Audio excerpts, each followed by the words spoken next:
Mini গার্ডেনে সবাইকে স্বাগত। বোতাম ফুল, ছাদ বাগানে এই ধরনের ফুল যদি থাকে তাহলে খুবই সুন্দর শোভা পায়। এই গাছটার প্রচুর ফুল ধরেছে, 100-র বেশি ফুল রয়েছে। একটা মাত্র গাছ, 100-র বেশি ফুল রয়েছে।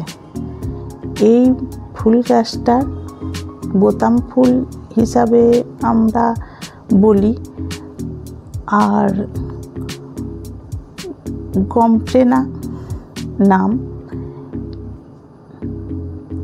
এই বোতাম ফুলের গাছ, এই যে ছোট ছোট ফুল, এই ফুলের পাপড়ির দেখা যাচ্ছে, এই পাপড়ির ভেতরেই কিন্তু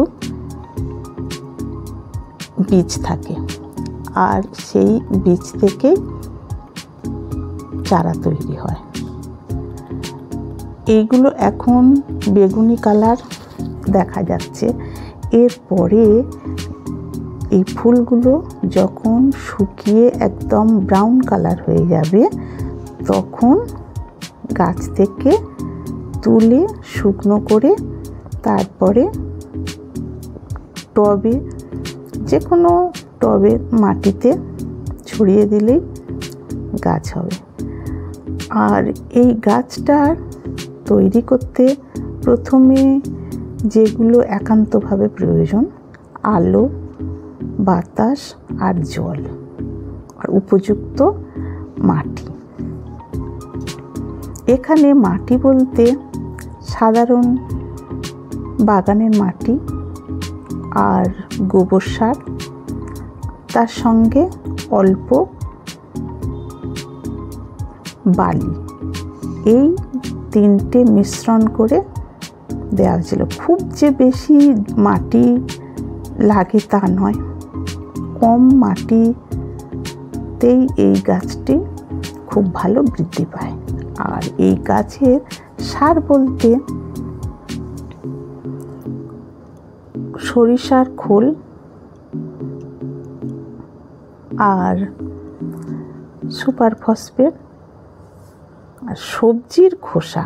এখানে আমি কিন্তু গরমের সময় সবজির খোসা ভালো করে রোদ্দুরে শুকনো করে গুঁড়ো করে আর মাটির সঙ্গে দিয়েছিলাম, তাতেই এত সুন্দর ঝলমলে সুন্দর ফুল।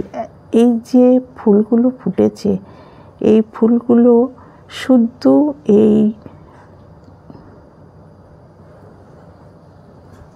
সরিষার খোল ভিজানো জল আর সবজির খোসার, এইগুলো দিলেই এত সুন্দর ফুল হবে। প্রচুর ফুল ফোটে। আর ছাদে যদি এত সুন্দর ফুল যদি একটা দেখা যায় তো খুবই সুন্দর লাগে।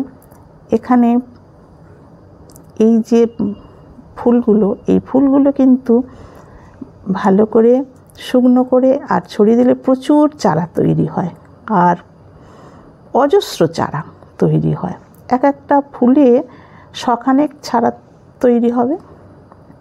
তাহলে এই যে আমার 100-র বেশি ফুল ফুটেছে গাছটায়, তাহলে কত হাজার ফুল ফুটবে, চারা তৈরি হবে।